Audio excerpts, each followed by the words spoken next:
नमस्कार, आप देख रहे हैं खबर दोपहर में। हूं आपके साथ प्रीति सिंह। आइए शुरुआत करते हैं खबर दोपहर की सुर्खियों के साथ। जम्मू कश्मीर के शोपिया से अगवा 3 पुलिस कर्मियों की हत्या, 2 एसपीओ और 1 कांस्टेबल शहीद। आतंकी संगठन हिजबुल मुजाहिदीन ने ली जिम्मेदारी।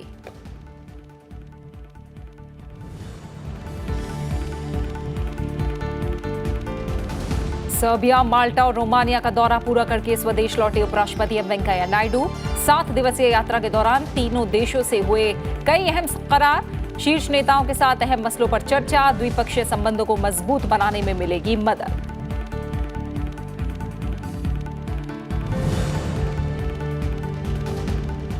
ओडिशा के कई इलाकों में चक्रवाती तूफान से भारी बारिश। मलकानगिरी जिले के कई हिस्सों में बाढ़ जैसे हालात। कोरापुट में खोले गए अपर कोलाब डैम के 2 फाटक। मछुआरों को समुद्र में नहीं जाने की सलाह।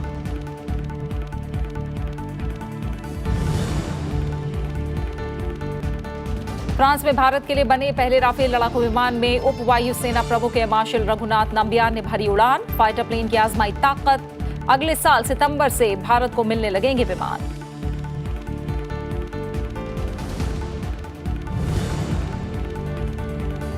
और एशिया कप में सुपर 4 के पहले मुकाबले में आज बांग्लादेश से भिड़ेगा भारत। दूसरे मुकाबले में आमने सामने होंगे पाकिस्तान और अफगानिस्तान। शाम 5 बजे से मैच।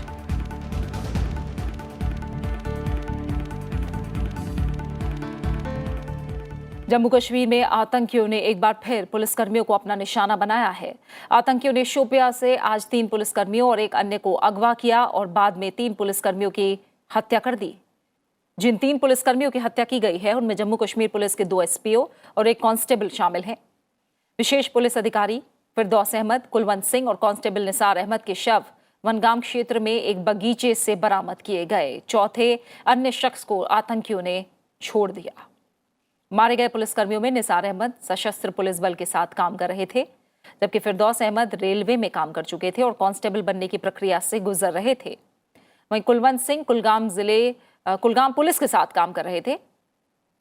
कथित तौर पर हिजबुल मुजाहिदीन से जुड़े एक ट्विटर हैंडल पर पुलिसकर्मियों के अपहरण और हत्या की जिम्मेदारी ली गई है।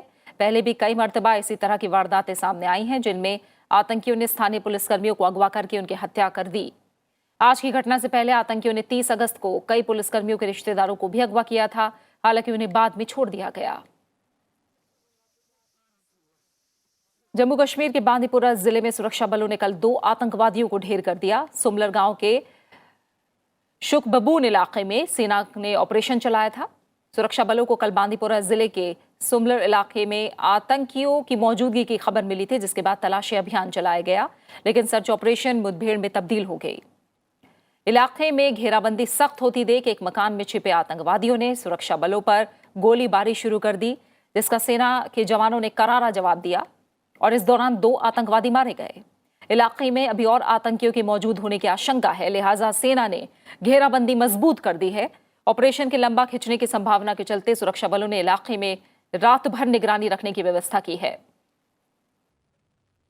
अभियान में सीआरपीएफ और जम्मू कश्मीर पुलिस के स्पेशल ऑपरेशन ग्रुप के जवान शामिल हैं। भारत और पाकिस्तान के बीच करीब 3 साल से रुकी बातचीत फिर शुरू होगी। विदेश मंत्रालय ने इसका खुलासा करते हुए कहा है कि ये बातचीत दोनों देशों के बीच न्यूयॉर्क में होगी। ये बातचीत विदेश मंत्री सुषमा स्वराज और पाकिस्तान के विदेश मंत्री शाह महमूद कुरैशी के बीच होगी। विदेश मंत्रालय के प्रवक्ता रवीश कुमार ने गुरुवार को बताया कि न्यूयॉर्क में संयुक्त राष्ट्र महासभा की बैठक के समय विदेश मंत्री सुषमा स्वराज और पाकिस्तान के विदेश मंत्री शाह महमूद कुरैशी मुलाकात करेंगे।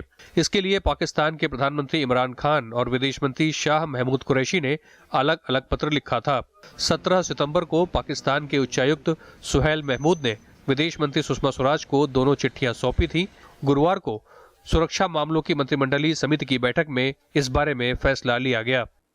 इस समय मैं ये कंफर्म कर सकता हूँ कि पाकिस्तान के रिक्वेस्ट के बाद हमने ये तय किया है कि हमारे विदेश मंत्री और पाकिस्तान के विदेश मंत्री के बीच न्यूयॉर्क में यूएनजीए के साइडलाइंस में ये मीटिंग होगी। जो समय है, जो तारीख है, वो जो हम दोनों के परमानेंट मिशन हैं उन दोनों के बीच में कंसल्टेशन से इसको तय की जाएगी। विदेश मंत्रालय ने कहा कि इस मुलाकात में करतारपुर में तीर्थयात्रियों को वीजा मुक्त यात्रा कॉरिडोर देने के अलावा अन्य कई मुद्दों पर बात होगी, लेकिन यह दोनों देशों के बीच समेकित वार्ता की शुरुआत नहीं है। उन्होंने कहा कि पाकिस्तान के आग्रह पर इसे स्वीकार किया गया है और संभावना है कि यह मुलाकात 29 सितंबर को संयुक्त राष्ट्र महासभा में विदेश मंत्री के भाषण के पहले हो। इस मुलाकात को सिर्फ हम मुलाकात के तरीके से देखें। ये सिर्फ मीटिंग है, ये कोई टॉक नहीं है, ये कोई रिजम्पशन ऑफ डायलॉग नहीं है। ये उनकी तरफ से रिक्वेस्ट आई थी, उन्होंने मीटिंग के लिए रिक्वेस्ट की है और हमने उस मीटिंग के लिए हमने हामी भरी है। पाकिस्तान में इमरान खान के सत्ता संभालने के बाद प्रधानमंत्री नरेंद्र मोदी ने पत्र लिखकर बधाई दी थी। इमरान खान ने भी प्रधानमंत्री बनने के बाद भारत के साथ रिश्ते सुधारने की बात कही थी। पाकिस्तान चूंकि पड़ोसी है और वहां नई सरकार आई है, इसलिए उसके मिजाज को समझना जरूरी है और इसीलिए यह मुलाकात हो रही है। लेकिन जो मेरे सूत्र बता रहे हैं उसमें खास बात यह है कि आतंकवाद पर भारत की तरफ से काफ़ी कड़ी बात की जाएगी। राज्यसभा टेलीविजन के लिए कैमरा पर्सन मनोज के साथ दिल्ली से अखिलेश सुमन। अमेरिका ने पाकिस्तान के वार्ता प्रस्ताव को भारत की ओर से स्वीकार किए जाने की सराहना की है। विदेश मंत्रालय के प्रवक्ता हीथर नॉट ने दोनों देशों के बीच हुई इस प्रगति को अच्छी खबर बताया। अमेरिका ने उम्मीद जताई है कि इस वार्ता से दोनों देशों के बीच भविष्य में बेहतर और मजबूत संबंधों की दिशा तय करने में मदद मिलेगी। मध्य यूरोप के छोटे लेकिन भूसामरिक नजरिए से महत्वपूर्ण 3 देशों सर्बिया, माल्टा और रोमानिया का दौरा करने के बाद उपराष्ट्रपति एम वेंकैया नायडू स्वदेश लौट आए हैं। उपराष्ट्रपति की यात्रा से इन देशों के साथ भारत के राजनीतिक और आर्थिक रिश्तों को मजबूती मिली है। यात्रा के पहले चरण में उपराष्ट्रपति सर्बिया पहुंचे थे, जहां उन्होंने सर्बिया की संसद को भी संबोधित किया था। हफ्ते भर की यात्रा के दौरान तीनों देशों के शीर्ष नेतृत्व के साथ हुई वार्ताओं से इन देशों के साथ द्विपक्षीय संबंधों का विस्तार हुआ है। 3 देशों की यात्रा के आखिरी दिन गुरुवार को रोमानिया में उपराष्ट्रपति ने भारतीय समुदाय को संबोधित किया। उन्होंने भारत रोमानिया संबंधों को अहम बताते हुए इसे और मजबूत करने पर जोर दिया है। उपराष्ट्रपति ने दोनों देशों के बीच रिश्तों को मजबूत बनाने में योगदान के लिए वहां रहने वाले भारतीय समुदाय की तारीफ की।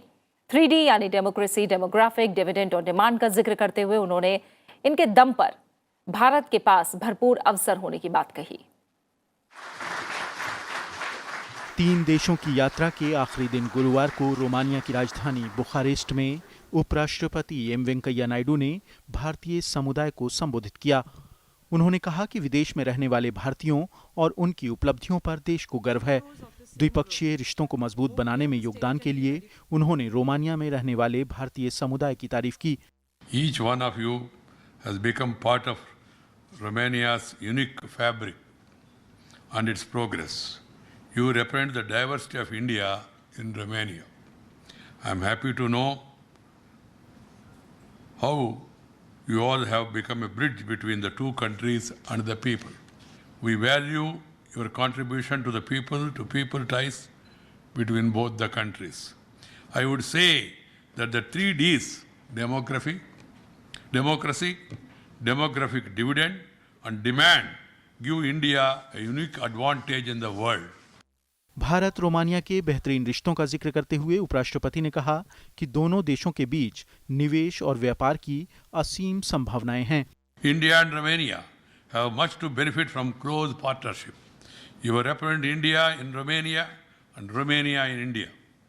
And your role in both connecting and developing our ties is very important. There is a huge potential for investment and trade between the two countries. A resurgent India awaits you. We have taken several steps eliminating barriers of your connect with India. It has been our resolve to be available to Indians and ensure that interface between our government and you remain smooth and pleasurable experience. उपराष्ट्रपति ने Romania में रहने वाले भारतीय समुदाय से भारत की विकास यात्रा में हिस्सा लेने की अपील भी की। Opportunities available in India also. But still, if somebody want to go abroad, I am telling university students wherever I go in India, go, learn, earn, and return. You must come back. You must come back and serve your motherland, the country which has given you the beautiful birth. उपराष्ट्रपति ने प्रधानमंत्री नरेंद्र मोदी की ओर से उठाए गए GST जैसे आर्थिक सुधार के कदमों का भी जिक्र किया। बुखारेस्ट से राजकमल राव, राज्यसभा टीवी। उपराष्ट्रपति एम वेंकैया नायडू ने गुरुवार को रोमानिया में Prahova chamber of commerce and industry में कई कंपनी के प्रमुखों को संबोधित किया। उपराष्ट्रपति ने कहा कि भारत और रोमानिया के राजनीतिक नेतृत्व ने आर्थिक विकास का फायदा उठाने के लिए बेहतर नीतियां बनाई हैं। उन्होंने कहा कि भारत में बड़े स्तर पर बदलाव हो रहा है। भारत आज दुनिया की बड़ी अर्थव्यवस्थाओं में सबसे तेजी से बढ़ रहा है। उन्होंने कहा कि भारत ने व्यापार को आसान बनाने के लिए नीतियों में बदलाव किया है। इस वजह से पिछले 3 साल में एफडीआई में भारी बढ़ोतरी हुई है। साथ ही सड़क, रेलवे, बंदरगाह और एयरपोर्ट जैसी इंफ्रास्ट्रक्चर परियोजनाओं पर तेजी से काम हो रहा है। उन्होंने रोमानिया की कंपनियों को इसका लाभ उठाने की अपील की। Clean India, Skill India, Make in India, Digital India, Industrial Corridor, Smart City Development, Massive Housing Program, all these are all going on a big scale. I encourage Romanian companies to participate actively in this and reap the dividends from this profitable flagship program. India has opened up ease of doing business, ease of approvals, online approvals, automatic permissions. All these things are the order of the day. That's what is happening in India. उप वायु सेना प्रमुख air marshal Raghunath Nambiar ने France जाकर भारत के लिए निर्मित पहले राफेल लड़ाकू विमान को उड़ाया। उन्होंने गुरुवार को दसॉल्ट एविएशन के राफेल लड़ाकू विमान को उड़ाया। 4 दिन पहले पेरिस पहुंचे नाम्बियार ने इसकी क्षमता का आकलन करने के लिए यह विमान उड़ाया। दसॉल्ट एविएशन द्वारा राफेल विमान बनाए जाने की प्रगति का आकलन करने के लिए वो फ्रांस के दौरे पर हैं। इन विमानों को भारत को सौंपने का काम अगले साल सितंबर में शुरू होगा। भारत के लिहाज से विमान तैयार करने और उसमें हथियार प्रणाली शामिल करने में दसॉल्ट एविएशन की मदद करने के लिए भारतीय वायु सेना की एक टीम पहले से ही फ्रांस में मौजूद है। और खबरें जारी हैं, लौट रहे हैं एक छोटे से ब्रेक के बाद।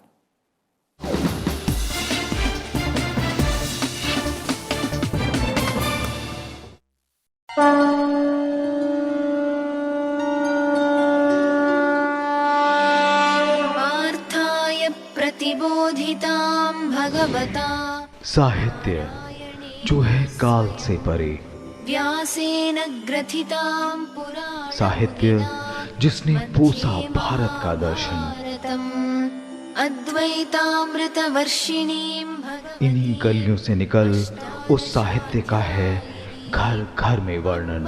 त्वामनुसंदधामि भगवद्गीते भवद्वेषिणीं। देखिए हमारी ग्राउंड रिपोर्ट गीता प्रेस, सनातन का साहित्य, सिर्फ राज्यसभा टेलीविजन पर।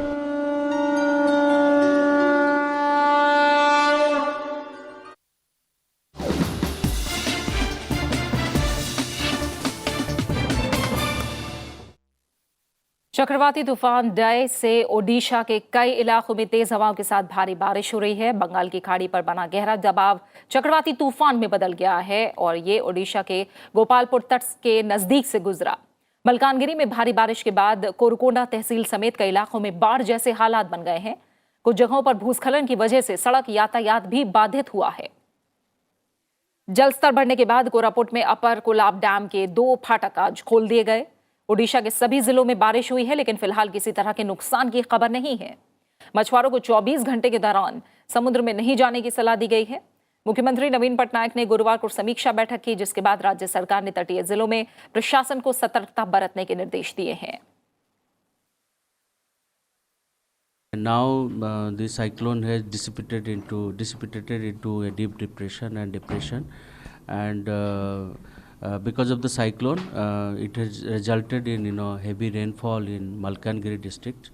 All the 30 districts received rainfall, and Balasore and Malkangiri received more rainfall, and the damages have not been much.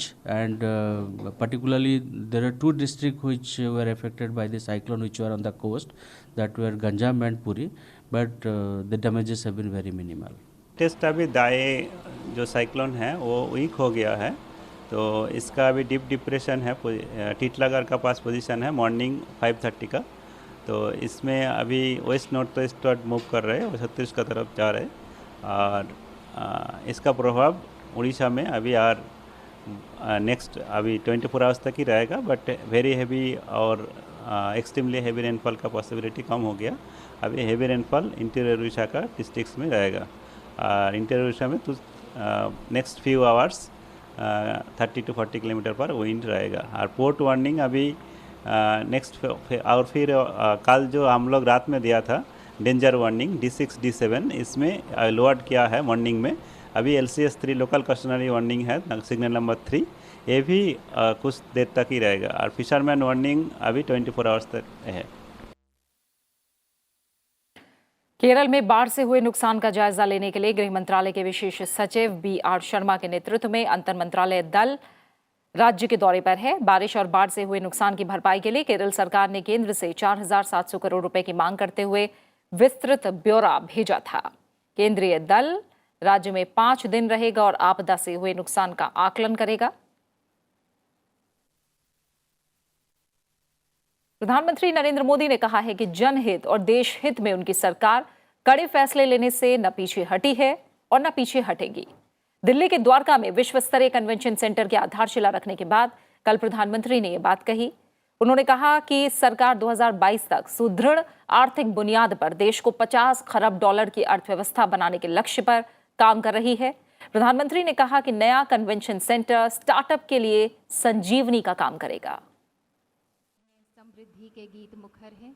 माननीय प्रधानमंत्री नरेंद्र मोदी ने गुरुवार को दिल्ली के द्वारका में इंडिया इंटरनेशनल कन्वेंशन और एक्सपो सेंटर की आधारशिला रखी। प्रधानमंत्री ने कहा कि उनकी सरकार में देश हित में कड़े फैसले लेने का साहस है। उन्होंने 3 सार्वजनिक बैंकों के विलय की घोषणा का हवाला देते हुए कहा कि ये मामला 2.5 दशक से लटका हुआ था।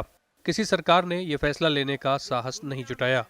प्रधानमंत्री ने कहा कि भविष्य में भी उनकी सरकार कड़े फैसले लेने से नहीं हिचकेगी। देश में पिछले 4 वर्षों में चौतरफा विकास इसलिए संभव हो पाया, उन्हीं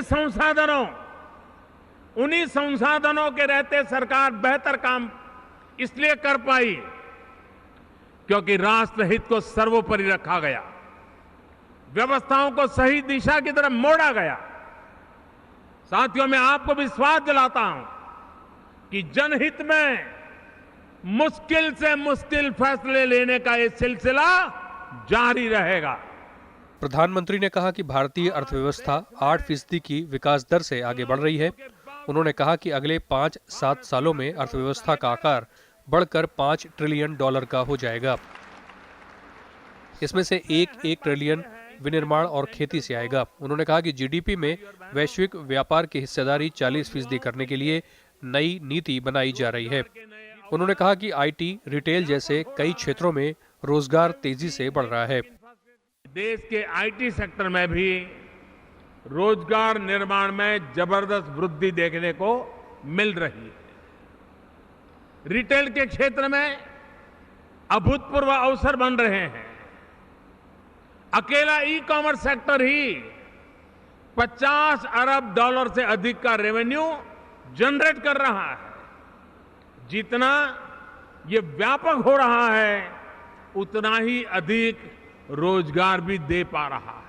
प्रधानमंत्री ने कहा कि उनकी सरकार का मकसद विश्व स्तरीय इंफ्रास्ट्रक्चर और कारोबार में सहूलियत को बढ़ावा देना है। उन्होंने ये भी कहा कि कन्वेंशन सेंटर दिल्ली के अंदर एक मिनी सिटी होगा, जहां एक ही परिसर में सभी बाजार से लेकर दफ्तर जैसी तमाम आधुनिक सुविधाएं मुहैया होंगी। उन्होंने कहा कि इस कन्वेंशन सेंटर से उद्योगों और स्टार्टअप को बढ़ावा मिलेगा। स्टार्टअप के लिए सबसे बड़ी समस्या अपने आइडियाज को निवेशकों तक पहुंचाने की होती है। देश के इनोवेटिव यूथ के लिए ये बहुत बड़ा प्लेटफॉर्म बनेगा, जहां आइडिया और इनोवेशन की चर्चा से लेकर फंडिंग और ब्रांडिंग की मार्केटिंग तक आसानी से की जा सकेगी। इस कन्वेंशन सेंटर में 10,000 लोगों के बैठने की सुविधा होगी। बैठने की क्षमता के लिहाज से ये दुनिया के शीर्ष 5 और एशिया के 3 शीर्ष कन्वेंशन हॉल में शुमार होगा। द्वारका सेक्टर 25 में बन रहा यह सेंटर 221 एकड़ क्षेत्र में फैला होगा। इसके निर्माण में 25,700 करोड़ रुपए की अनुमानित लागत आएगी। कार्यक्रम में हिस्सा लेने के लिए प्रधानमंत्री धौलाकुआं से एयरपोर्ट मेट्रो के जरिए कार्यक्रम स्थल पहुंचे थे। पंचानन मिश्रा, राज्यसभा टीवी। प्रधानमंत्री नरेंद्र मोदी ने कल देश भर से आई लगभग 90 आशा प्रतिनिधियों से मुलाकात की। आशा प्रतिनिधियों ने मानदेय और बीमा कवर में बढ़ोतरी के लिए प्रधानमंत्री का धन्यवाद दिया। प्रधानमंत्री ने कहा कि आशा कार्यकर्ताओं ने सही समय पर उचित कदम उठाकर गरीब माताओं और उनके बच्चों की जिंदगी बचाने में महत्वपूर्ण भूमिका निभाई है। प्रधानमंत्री ने उनके अद्भुत कौशल और समर्पण की तारीफ की। प्रधानमंत्री ने उन्हें अपने अपने गांव में लोगों का जीवन स्तर बेहतर करने के लिए अन्य सरकारी एजेंसियों के साथ मिलकर काम करने के लिए प्रोत्साहित किया। इस मौके पर केंद्रीय स्वास्थ्य मंत्री जेपी नड्डा भी मौजूद थे। प्रधानमंत्री ने बुधवार को आंगनवाड़ी कार्यकर्ताओं से भी मुलाकात की थी। अगले हफ्ते से देश के 27 राज्यों और केंद्र शासित प्रदेशों में प्रधानमंत्री जन आरोग्य योजना की शुरुआत हो जाएगी। नीति आयोग ने इस बारे में जानकारी दी है। प्रधानमंत्री नरेंद्र मोदी 23 सितंबर को इस योजना का उद्घाटन करेंगे, लेकिन प्रभावी तौर पर यह योजना पंडित दीनदयाल उपाध्याय के जन्मदिवस 25 सितंबर से लागू होगी। योजना का लक्ष्य 10 करोड़ से ज्यादा गरीब परिवारों को स्वास्थ्य बीमा मुहैया कराना है। देश भर से 15,000 अस्पतालों ने इस योजना में शामिल होने के लिए आवेदन दिया है, जिनमें कई प्राइवेट हॉस्पिटल भी शामिल हैं। वित्त मंत्री अरुण जेटली ने कांग्रेस अध्यक्ष राहुल गांधी पर झूठ फैलाने का आरोप लगाया है। एक फेसबुक पोस्ट में वित्त मंत्री ने लिखा कि राफेल से लेकर उद्योगपतियों का कर्ज माफ करने को लेकर राहुल गांधी गलत प्रचार कर रहे हैं। अरुण जेटली ने कहा कि परिपक्व लोकतंत्र में जो लोग झूठ पर भरोसा करते हैं, उन्हें सार्वजनिक जीवन के लिए अयोग्य माना जाता है। वित्त मंत्री ने इन आरोपों को फिर खारिज किया कि नरेंद्र मोदी सरकार ने पूंजीपतियों का कर्ज माफ किया है। उन्होंने फेसबुक पर एक सूची भी दी जिसमें बैंकों के 12 बड़े कर्जदारों के नाम हैं। इनमें यह भी जानकारी है कि किस कर्जदार की रेजोल्यूशन प्रक्रिया पूरी हो गई या फिर किस चरण में है। राजस्थान में होने वाले विधानसभा चुनाव की तैयारियों के सिलसिले में कांग्रेस अध्यक्ष राहुल गांधी कल राजस्थान के दौरे पर थे। उन्होंने डूंगरपुर के सागवाड़ा में रैली की। राहुल गांधी ने कांग्रेसी कार्यकर्ताओं को संबोधित करते हुए कहा कि कांग्रेस का कार्यकर्ता पार्टी की रीढ़ है।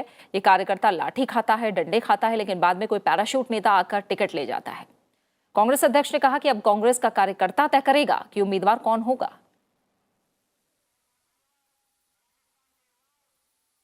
आप कांग्रेस पार्टी की रीढ़ की हड्डी हो, लाठी लगती है आप खाते हो, पसीना आपका, खून आपका, और चुनाव से पहले ऊपर से पैराशूट गिरता है। नए कैंडिडेट आते हैं। इस बार कांग्रेस का कार्यकर्ता डिसाइड करेगा कैंडिडेट कौन होगा। बहुजन समाज पार्टी मध्य प्रदेश में अकेले दम पर चुनाव मैदान में उतरेगी। इसके अलावा छत्तीसगढ़ में बीएसपी ने कांग्रेस के बजाय अजीत जोगी की पार्टी के साथ मिलकर चुनाव लड़ने का फैसला किया है। बीएसपी के इस कदम से कांग्रेस को झटका लगा है। मध्य प्रदेश विधानसभा चुनाव के लिए बीएसपी ने गुरुवार को अपने 22 उम्मीदवारों का ऐलान किया। मध्य प्रदेश में बीएसपी के प्रदेश प्रभारी रामअचल राजभर ने कहा कि बीएसपी राज्य की सभी 230 विधानसभा सीटों पर मुकाबला करेगी। जिन 22 उम्मीदवारों की सूची जारी की गई है, उनमें पार्टी के 3 सिटिंग एमएलए भी शामिल हैं। वहीं छत्तीसगढ़ में भी बीएसपी और कांग्रेस गठबंधन की बात फाइनल नहीं हो पाई। बीएसपी अजीत जोगी की पार्टी जनता कांग्रेस छत्तीसगढ़ के साथ चुनाव मैदान में उतरेगी। गठबंधन की तरफ से अजीत जोगी मुख्यमंत्री पद के उम्मीदवार होंगे। बीएसपी और जनता कांग्रेस छत्तीसगढ़ में सीट बंटवारे पर भी सहमति बन गई है। छत्तीसगढ़ की 90 विधानसभा सीटों में से 35 पर बीएसपी अपने उम्मीदवार उतारेगी। बाकी सीटों पर अजीत जोगी की पार्टी चुनाव लड़ेगी। इस साल के आखिर में मध्य प्रदेश और छत्तीसगढ़ में विधानसभा चुनाव होने हैं। गुजरात के गिर अभ्यारण्य में 11 दिनों में 11 शेरों के शव मिले हैं, जिसके बाद राज्य सरकार ने जांच के आदेश दिए हैं। वन विभाग के अधिकारी अभ्यारण्य में छानबीन में जुटे हुए हैं। जिन शेरों के शव बरामद हुए हैं, उनमें से ज्यादातर अमरेली जिले के दलखाड़िया वन रेंज से बरामद हुए हैं। इनमें एक शेरनी का शव बुधवार को अमरेली जिले के राजूला के पास से बरामद हुआ, जबकि 3 अन्य शेर उसी दिन दलखाड़िया रेंज में मृत पाए गए। इससे पहले अभ्यारण्य से 7 और शेरों के शव बरामद किए गए थे। राज्य सरकार ने जांच के आदेश दिए हैं, जो प्रधान मुख्य वन संरक्षण अधिकारी के नेतृत्व में की जा रही है। शुरुआती जांच में पता चला है कि 8 शेरों की मौत आपस में लड़ने की वजह से हुई। बाकी 3 शेरों के शवों की पोस्टमार्टम रिपोर्ट का इंतजार है। गिर अभ्यारण्य एशियाई शेरों का अकेला ठिकाना है और 2015 की जनगणना के मुताबिक यहाँ कुल 520 शेर थे।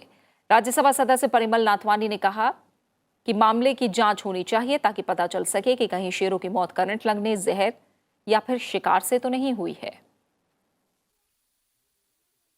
अभी जो लायन की डेथ हुई है धारी वन विभाग के अंतर्गत, तो बहुत दुख की घटना है। पर ये जो डेथ हुई है उसका पोस्टमार्टम का जो हमें जानने को मिला है, उसके मुताबिक उसके जो विसेरा है, लंग का पार्ट है जिसको फेफड़ा बोलते हैं, तो उसके अंदर इन्फेक्शन पाया गया है सभी के अंदर। तो सभी का जो डेथ का जो रीज़न है वो इन्फेक्शन है। नागर विमानन मंत्री सुरेश प्रभु ने यात्रियों की सुरक्षा से संबंधित हालिया घटनाओं के बाद सभी एयरलाइनों और सभी हवाई अड्डों की सुरक्षा ऑडिट कराने का आदेश दिया है। संबंधित अधिकारियों को 30 दिनों के अंदर रिपोर्ट देने के लिए कहा गया है। इससे सुरक्षा उपाय सुझाने को भी कहा गया है। सुरेश प्रभु ने जेट एयरवेज मामले की जांच के आदेश भी दिए हैं। हादसे की जांच विमान दुर्घटना जांच ब्यूरो करेगा। कल मुंबई से जयपुर जा रहे जेट एयरवेज के एक विमान में केबिन प्रेशर की समस्या हुई। दरअसल उड़ान के दौरान क्रू कर्मचारी केबिन एयर प्रेशर के स्विच को ऑन करना भूल गए। 30 से ज्यादा यात्रियों की तबीयत बिगड़ गई। कुछ यात्रियों के नाक और कान से खून भी निकलने लगा। इस वजह से विमान को वापस मुंबई में उतारना पड़ा। चालक दल के सदस्यों को रोस्टर ड्यूटी से हटा दिया गया है। कारोबारी हफ्ते का आखिरी दिन आज शेयर बाजार में बड़ी हलचल देखने को मिल रही है। सेंसेक्स आज कारोबार के दौरान एक समय 1000 से ज्यादा अंक गिर गया था। हालांकि इसके बाद कुछ सुधार हुआ और अभी इसमें 200 से ज्यादा अंकों की गिरावट देखने को मिल रही है। सेंसेक्स अभी 36,907 अंकों के आसपास है। निफ्टी भी कारोबार के दौरान एक समय 11,000 के स्तर से नीचे चला गया था, लेकिन सुधार के बाद अभी 70 से ज्यादा अंकों की गिरावट के साथ ये 11,165 के स्तर पर कारोबार कर रहा है। और अब बात खेलों की। एशिया कप में आज भारत का मुकाबला बांग्लादेश से होगा। टूर्नामेंट में का ये पहला match Dubai international cricket stadium में खेला जाएगा। टीम इंडिया ने एशिया कप में जीत के साथ आगाज किया था। ग्रुप मुकाबलों में भारत ने अपने पहले मुकाबले में हांगकांग को हराया और दूसरे मैच में पाकिस्तान को 8 विकेट से मात दी। वहीं ग्रुप मुकाबलों में ही बांग्लादेश ने श्रीलंका को 137 रनों से शिकस्त दी थी, लेकिन वो अपने दूसरे मैच में अफगानिस्तान से हार गया। दूसरे सुपर 4 मुकाबले में आज अफगानिस्तान और पाकिस्तान का मुकाबला होना है। पाकिस्तान ने टूर्नामेंट में अपना पहला मैच हांगकांग के खिलाफ 8 विकेट से जीता था, लेकिन दूसरे मैच में उसे भारत के हाथों हार का सामना करना पड़ा। वहीं अफगानिस्तान ने श्रीलंका को 91 और बांग्लादेश को 136 रनों से हराया था। अफगानिस्तान और बांग्लादेश के बीच हुए मुकाबले में अफगानिस्तान की टीम ने बांग्लादेश को 136 रनों से हराया। 256 रनों के लक्ष्य का पीछा करते हुए बांग्लादेश की टीम 42.1 ओवर में 119 रन ही बना सकी। बांग्लादेश की तरफ से साकिब अल हसन ने सबसे ज्यादा 32 रन बनाए। आज मुहर्रम यानी यौम अशूरा है। आज के दिन पैगंबर हजरत मोहम्मद साहब के नवासे हजरत इमाम हुसैन और उनके साथियों की शहादत को याद किया जाता है। इस मौके पर करबला में हजरत हुसैन की बड़ी कुर्बानी को याद करते हुए मजलिसों यानी धार्मिक बैठकों का आयोजन किया जा रहा है। इराक के करबला में बड़ी तादाद में अकीदतमंद पहुंचे हैं। भारत में भी ताज़िये निकाले जा रहे हैं। इस मौके पर देश भर में सुरक्षा के कड़े बंदोबस्त किए गए हैं।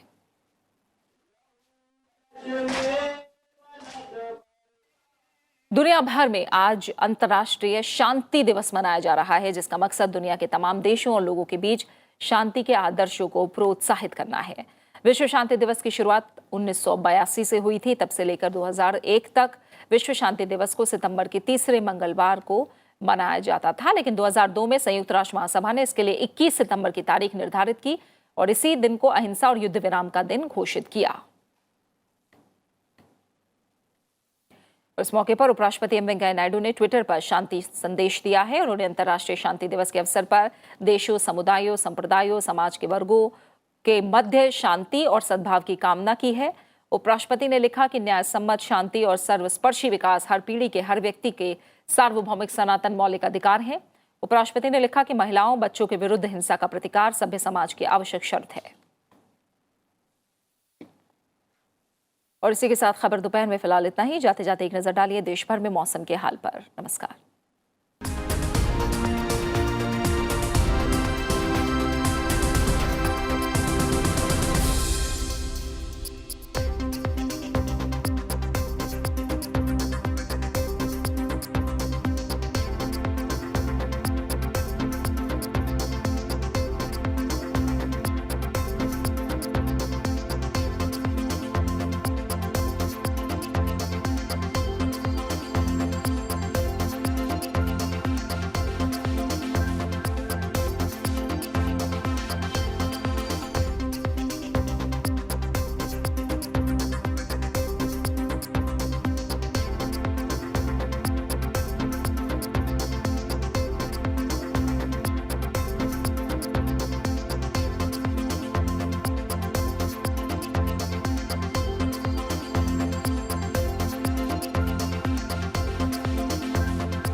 हो।